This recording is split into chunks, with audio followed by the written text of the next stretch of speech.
നമസ്കാരം. ഏതും ഫ്ലിക്കിന്റെ ഏറ്റവും പുതിയ വീഡിയോയിലേക്ക് മാന്യ പ്രേക്ഷകർക്ക് സ്വാഗതം. ഒക്ടോബർ 12-ാം തീയതി കേരള ബോക്സ് ഓഫീസിൽ നിലവിൽ പ്രദർശിപ്പിച്ചുകൊണ്ടിരിക്കുന്ന ചിത്രങ്ങൾ എത്രയാണ് കളക്ഷൻ നേടിയത്, അതുപോലെ തന്നെ എത്ര ദിവസമായി പ്രദർശനം തുടങ്ങിയിട്ട് ഈ ദിവസങ്ങൾക്കുള്ളിൽ ടോട്ടൽ കളക്ഷൻ കേരള ബോക്സ് ഓഫീസിൽ നിന്ന് മാത്രം എത്ര നേടി തുടങ്ങിയ കണക്കുകളാണ് നമ്മൾ പരിശോധിക്കാൻ പോകുന്നത്. ഒരിക്കൽ കൂടി പ്രിയപ്പെട്ടവർക്ക് സ്വാഗതം. പ്രിയപ്പെട്ടവരെ, ചെറിയ റിക്വസ്റ്റ് ഉള്ളത്, നമ്മുടെ ചാനൽ ഇതുവരെ സബ്സ്ക്രൈബ് ചെയ്യാത്തവർ ഉടൻ തന്നെ സബ്സ്ക്രൈബ് ചെയ്യണം. കാരണം കുറച്ച് പേരൊക്കെ കാണുന്നുണ്ട്, അതിൽ വലിയ സന്തോഷവുമുണ്ട്. എങ്കിൽ പോലും കാണുന്നവരിൽ 98% ആളുകൾ സബ്സ്ക്രൈബ് ചെയ്യാതെ കാണുന്നവരാണ് എന്നുള്ള ദുഃഖം ഈ അവസരത്തിൽ നിങ്ങളോട് ഞാൻ പങ്കുവെക്കുകയാണ്.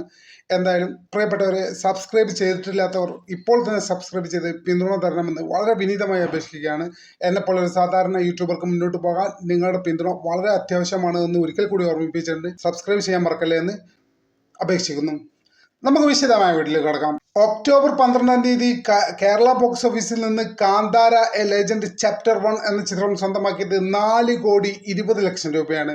ഇതിനോടകം തന്നെ കേരള ബോക്സ് ഓഫീസിൽ ചരിത്രം സൃഷ്ടിച്ചിരിക്കുകയാണ് കാന്താരയുടെ ആദ്യ ഭാഗവും കേരളത്തിൽ വലിയ ഹിറ്റായിരുന്നു. അതുകൊണ്ടുകൂടി ആയിരിക്കണം രണ്ടാം ഭാഗത്തിനും വലിയ രീതിയിലുള്ള സ്വീകരണമാണ് ലഭിച്ചത്. ഏകദേശം കേരള ബോക്സ് ഓഫീസിൽ 11 ദിവസങ്ങൾ പൂർത്തിയാക്കിയ കാന്താര എന്ന ചിത്രം ഇതിനോടകം കേരള ബോക്സ് ഓഫീസിൽ 11 ദിവസം കൊണ്ട് നേടിയത് ഏകദേശം 43,02,00,000 രൂപയാണ്. വലിയൊരു ഹിറ്റിലേക്കാണ് കേരള ബോക്സ് ഓഫീസിൽ കാന്താര എന്ന ചിത്രം ഇതിനോടകം തന്നെ പ്രവേശിച്ചിരിക്കുന്നത്. ഒരു മലയാള സിനിമയ്ക്ക് ശരാശരി അഭിപ്രായം വരുന്ന ഒരു മലയാള സിനിമയ്ക്ക് പോലും ലഭിക്കാത്ത കളക്ഷനാണ് കാന്താര എന്ന ചിത്രം കേരളത്തിൽ നിന്ന് ഇതിനോടകം കേരള ബോക്സ് ഓഫീസിൽ നിന്ന് സ്വന്തമാക്കിയത്. ടീം കാന്താരയ്ക്കും കേരളത്തിലെ ഡിസ്ട്രിബ്യൂട്ടറായ പൃഥ്വിരാജ് പ്രൊഡക്ഷനും അഭിനന്ദനങ്ങൾ. കഴിഞ്ഞ ദിവസം റിലീസിനെത്തിയ രാവണപ്രഭു 4K, അതായത് റീമാസ്റ്റർ ചെയ്തു വന്ന പടമാണ്. ആ ചിത്രം കേരള ബോക്സ് ഓഫീസിൽ വലിയ രീതിയിലുള്ള തരംഗമാണ് ഉണ്ടാക്കിക്കൊണ്ടിരിക്കുന്നത്. ഏകദേശം 3 ദിവസങ്ങളായി കേരള ബോക്സ് ഓഫീസിൽ പ്രദർശനം തുടങ്ങിയ രാവണപ്രഭു എന്ന ചിത്രം ഈ 3 ദിവസം കൊണ്ട് കേരള ബോക്സ് ഓഫീസിൽ നിന്ന് 2,30,00,000 രൂപയാണ് നേടിയത്. വലിയൊരു വിജയമാണ് ഇതിനോടകം തന്നെ ഈ ചിത്രം സ്വന്തമാക്കിയത്. ഈ അടുത്ത കാലത്ത് റീമാസ്റ്റർ ചെയ്ത ചിത്രങ്ങൾ, പ്രത്യേകിച്ച് രാവണപ്രഭു, ദേവദൂത്, ഛോട്ടാ മുംബൈ പോലുള്ള ചിത്രങ്ങൾ വലിയ വിജയം നേടിയിരുന്നു. ദേവദൂതിനൊക്കെ ഏകദേശം 5 കോടി കളക്ഷനൊക്കെ ഒരു റീമാസ്റ്റർ ചെയ്ത പടം നേടിയെന്ന് പറഞ്ഞാൽ അത് വലിയ വിജയം തന്നെയാണ്. കേരള ജനത അല്ലെങ്കിൽ മലയാള സിനിമാ പ്രേമികൾ വലിയ സ്വീകരണമാണ് നൽകിയിരിക്കുന്നത്. എന്തായാലും ഇതിനോടകം തന്നെ കേരള ബോക്സ് ഓഫീസിൽ രാവണപ്രഭു എന്ന ചിത്രം 2000 കാലഘട്ടത്തിൽ ഇറങ്ങിയ രാവണപ്രഭു എന്ന ചിത്രം 2001 മറ്റോ ആണ് ഇറങ്ങിയത്. ആ സമയത്ത് തന്നെ വലിയ വിജയമായിരുന്നു. എന്നാൽ റീമാസ്റ്റർ ചെയ്ത പുതിയ വെർഷനും ഇപ്പോൾ വലിയ വിജയമാണ് തിയേറ്ററിൽ നിന്ന് നേടിക്കൊണ്ടിരിക്കുന്നത്. മലയാളത്തിലെ ഏറ്റവും വലിയ ഹിറ്റ് സിനിമയായ ലോക ചാപ്റ്റർ 1 ചന്ദ്ര എന്ന ചിത്രം ഒക്ടോബർ 12-ാം തീയതി ഞായറാഴ്ച കേരള ബോക്സ് ഓഫീസിൽ നിന്ന് നേടിയത് ഏകദേശം 42,75,000 രൂപയാണ്. ഇതിനോടകം തന്നെ കേരള ബോക്സ് ഓഫീസിൽ 46 ദിവസങ്ങൾ റണ്ണിംഗ് പൂർത്തിയാക്കിയ ഈ ചിത്രം ഇതിനോടകം തന്നെ വലിയ വിജയമായി കഴിഞ്ഞിരിക്കുന്നു. ഇപ്പോഴും 46 ദിവസങ്ങൾക്ക് ശേഷം 42 ലക്ഷത്തോളം അല്ലെങ്കിൽ 43 ലക്ഷത്തോളം കളക്ഷൻ വരുന്നു എന്ന് പറഞ്ഞാൽ അത് ഒരു ചെറിയ കാര്യമല്ല. എന്തായാലും 46 ദിവസം കൊണ്ട് കേരള ബോക്സ് ഓഫീസിൽ നിന്ന് ലോക ചാപ്റ്റർ 1 ചന്ദ്ര എന്ന ചിത്രം സ്വന്തമാക്കിയത് 120,73,00,000 മലയാളത്തിലെ ഏറ്റവും വലിയ വിജയം, ഏറ്റവും വലിയ കളക്ഷൻ, മലയാളത്തിലെ മൈൽ സ്റ്റോൺ ലോക ചാപ്റ്റർ 1 ചന്ദ്ര. ഒക്ടോബർ 12-ാം തീയതി ഞായറാഴ്ച കേരള ബോക്സ് ഓഫീസിൽ നിന്ന് ബൾട്ടി എന്ന ചിത്രം സ്വന്തമാക്കിയത് ഏതാണ്ട് 23,500,000 രൂപയാണ്. അത്യാവശ്യം നല്ല റിവ്യൂ ഒക്കെ വന്നൊരു ചിത്രമാണ് ബൾട്ടി. എങ്കിൽ പോലും വേണ്ടത്ര കളക്ഷൻ കേരള ബോക്സ് ഓഫീസിൽ ഈ ചിത്രം ഇപ്പോഴും നിർത്തുന്നു എന്ന് തോന്നുന്നില്ല. എങ്കിൽ പോലും താരതമ്യേന പിടിച്ചു നിൽക്കുന്നുണ്ട്. ഈ വലിയ റിലീസുകൾക്കിടയിലും കാന്താര, ലോക പോലുള്ള വലിയ റിലീസുകൾക്കിടയിലും ഈ ചിത്രം താരതമ്യേന പിടിച്ചു നിൽക്കുന്നുണ്ട് എന്നുള്ളത് സന്തോഷമുള്ള കാര്യമാണ്. എന്തായാലും 17 ദിവസങ്ങൾ കേരള ബോക്സ് ഓഫീസിൽ പൂർത്തിയാക്കിയ ബൾട്ടി എന്ന ചിത്രം ഇതിനോടകം തന്നെ 17 ദിവസം കൊണ്ട് കേരള ബോക്സ് ഓഫീസിൽ നിന്ന് സ്വന്തമാക്കിയത് 8,76,00,000 രൂപയാണ്. അത്യാവശ്യം ഒരു ഡീസന്റ് സ്റ്റാറ്റസ് ഈ ചിത്രം കൈവരിച്ചിരിക്കുന്നു എന്ന് തന്നെ വേണം നമുക്ക് കരുതാനായിട്ട്.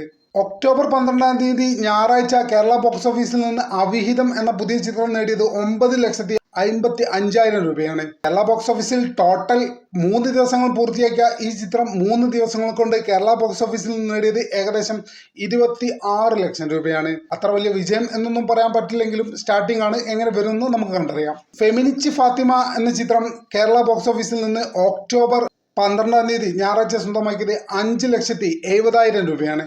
ഒരുപാട് ക്രിട്ടിക് അക്ലമേഷനൊക്കെ കിട്ടിയ ഈ ചിത്രം കേരള ബോക്സ് ഓഫീസിൽ പ്രദർശനം തുടങ്ങിയിട്ട് ഇതുവരെ 3 ദിവസങ്ങൾ പിന്നിട്ടിരിക്കുന്നു. 3 ദിവസങ്ങൾ കൊണ്ട് കേരള ബോക്സ് ഓഫീസിൽ നിന്ന് ഈ ചിത്രം സ്വന്തമാക്കിയത് 14 ലക്ഷം രൂപയാണ്. ഒരു അവാർഡ് പടം ആയതുകൊണ്ട് തന്നെ, അത്തരത്തിലുള്ള ഒരു പടം ആയതുകൊണ്ട് തന്നെ വലിയൊരു എൻഗേജ്മെന്റ് ഈ ചിത്രത്തിന് കാണുന്നില്ല. എങ്കിൽ പോലും എന്തായിരിക്കും വരും ദിവസം ഈ ചിത്രത്തിന് സംഭവിക്കാൻ പോകുകയെന്ന് കാത്തിരുന്ന് കാണാം. ഇഡ്ലിക്കട എന്ന ധനുഷ് ചിത്രം കേരള ബോക്സ് ഓഫീസിൽ നിന്ന് ഒക്ടോബർ 12-ാം തീയതി ഞായറാഴ്ച സ്വന്തമാക്കിയത് 1,80,000 രൂപയാണ്. കേരള ബോക്സ് ഓഫീസിൽ അത്ര വലിയൊരു ഹിറ്റ് ഈ ചിത്രത്തിന് നേടാൻ സാധിച്ചില്ല. എന്തുകൊണ്ടാണെന്ന് അറിയില്ല. സാധാരണഗതിയിലുള്ള തമിഴ് ചിത്രത്തിന്റെ മാസ് മസാല എലമെന്റ്സ് ഇല്ലാത്തത് കൊണ്ടായിരിക്കാം എന്ന് കരുതുന്നു. എന്തായാലും 12 ദിവസങ്ങൾ കൊണ്ട് കേരള ബോക്സ് ഓഫീസിൽ നിന്ന് ഇഡ്ലിക്കട എന്ന ചിത്രം നേടിയത് 1 കോടി രൂപയാണ്. ഒരു തമിഴ് സിനിമയെ സംബന്ധിച്ചിടത്തോളം അത്ര വലിയ ആശ്വാസകരമായ ഒരു കളക്ഷൻ അല്ല 1 കോടി രൂപ കേരളത്തിൽ എന്ന് ഓർമ്മിപ്പിക്കുകയാണ്. ഇത്രയുമാണ് കേരള ബോക്സ് ഓഫീസിലെ നിലവിലെ അവസ്ഥ. വരും ദിവസങ്ങളിൽ പുതിയ റിലീസുകളൊക്കെ ഉണ്ട്. എത്തരത്തിലായിരിക്കും ഇപ്പോഴത്തെ സിനിമകളൊക്കെ പെർഫോം ചെയ്യാമെന്ന് അറിയില്ല. എന്തായാലും കാന്താര എ ലെജൻഡ് ചാപ്റ്റർ 1 എന്ന ചിത്രം ഇതിനോടകം തന്നെ 43 കോടി രൂപ കേരള ബോക്സ് ഓഫീസിൽ നിന്ന് മാത്രം നേടിയിരിക്കുന്നു. എന്തായാലും അടുത്ത ആഴ്ചയോട് കൂടി കേരള ബോക്സ് ഓഫീസിൽ നിന്ന് 50 കോടി ഈ ചിത്രം അടിക്കുമെന്ന കാര്യത്തിൽ യാതൊരു സംശയവുമില്ല. ഒരു പക്ഷേ ഭാവിയിൽ 100 കോടി അടിച്ചാലും നമ്മൾ അത്ഭുതപ്പെടേണ്ട കാര്യമില്ല എന്നാണ് മനസ്സിലാക്കുന്നത്. നിങ്ങളുടെ അഭിപ്രായങ്ങൾ എന്താണ്? കാന്താര എന്ന ചിത്രം കേരളത്തിൽ നിന്ന് വലിയ രീതിയിലുള്ള കളക്ഷൻ നേടാൻ സാധിക്കുമോ? എത്ര കളക്ഷൻ നേടിയേക്കാം? അതുപോലെ തന്നെ രാവണപ്രഭു എന്ന ചിത്രം അത്യാവശ്യം നല്ല എൻഗേജ്മെന്റ് നടക്കുന്നുണ്ട്. ഇനി വരുന്നത് വർക്കിംഗ് ഡേയ്സ് ആണ്. ആ ദിവസങ്ങളിലൊക്കെ എത്രത്തിലായിരിക്കും പെർഫോമൻസ് എന്ന് നമുക്ക് ഊഹിക്കാൻ സാധിക്കില്ല. സാധാരണ ഇത്തരം റീമാസ്റ്റർ ചെയ്ത റിലീസ് ചിത്രങ്ങൾക്ക് അത്ര വലിയൊരു എൻഗേജ്മെന്റ് വർക്കിംഗ് ഡേയ്സിൽ ഉണ്ടാവാറില്ല. എന്തായാലും എന്താ സംഭവിക്കുന്നതെന്ന് നമുക്ക് കാത്തിരുന്ന് കാണാം. അതുപോലെ തന്നെ ലോക എന്ന ചിത്രം, ലോക ചാപ്റ്റർ 1 ചന്ദ്ര എന്ന ചിത്രം മലയാളത്തിലെ ഏറ്റവും വലിയ ഹിറ്റായി ഇപ്പോൾ ഇതിനോടകം തന്നെ മാറിക്കഴിഞ്ഞിട്ടുണ്ട്. എന്തായിരിക്കും വരും ദിവസം സംഭവിക്കുക എന്ന്. പൊതുവെ കളക്ഷൻ താഴേക്ക് വന്നിട്ടുണ്ട്. ഈ 46 ദിവസങ്ങൾ പൂർത്തിയായി. അതിനുശേഷം കുറച്ച് താഴേക്ക് വന്നിട്ടുണ്ട്. പക്ഷേ ഇന്നലെ വലിയ രീതിയിലുള്ള കളക്ഷൻ, വീക്കെൻഡ് ആയതുകൊണ്ട് കൂടി ആയിരിക്കാം, വലിയ രീതിയിലുള്ള കളക്ഷൻ ലോക ചാപ്റ്റർ 1 ചന്ദ്ര എന്ന ചിത്രം തിയേറ്ററിൽ നിന്ന് നേടിയിട്ടുണ്ട്. എന്തായാലും വരും ആഴ്ചകളിൽ ഈ ചിത്രത്തിന്റെ പെർഫോമൻസ് എത്തരത്തിലായിരിക്കുമെന്ന് നമുക്ക് കാത്തിരുന്ന് കാണാം. ഒരിക്കൽ കൂടി പറയുന്നു, നമ്മുടെ ചാനൽ സബ്സ്ക്രൈബ് ചെയ്യാത്ത പ്രിയപ്പെട്ടവരെ ഉടൻ തന്നെ സബ്സ്ക്രൈബ് ചെയ്ത് പിന്തുണ തരണമെന്ന് വളരെ വിനീതമായി അപേക്ഷിക്കുന്നു. തൽക്കാലത്തേക്ക് ഇവിടെ പറയുന്നു. മറ്റൊരു വീഡിയോയുമായി ഉടൻ തന്നെ കാണാമെന്ന പ്രതീക്ഷയോടെ നന്ദി, നമസ്കാരം.